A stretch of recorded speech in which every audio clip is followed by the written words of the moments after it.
100 yildan keyin 2126-yillarda hammamiz qarindoshlarimiz va do'stlarimiz bilan birga tuproqqa qorishamiz. Biz shuncha mashaqqat bilan qurgan uylarimizda begona odamlar yashaydi.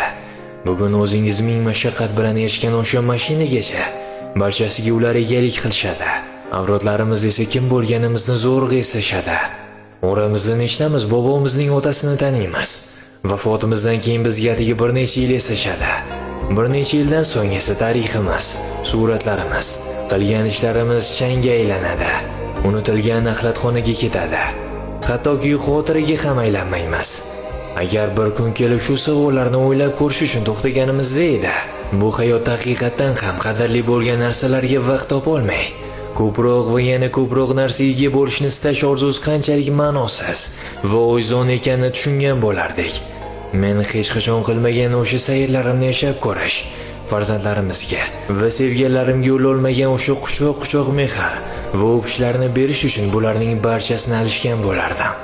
Hayotning mazmuni aslida shundan iborat. Bu kitobni bir marta o'qib ko'rsangiz hammasini tushunib yetasiz. Buyurtma berish uchun izohlarda mushuklar deb yozib qoldiring.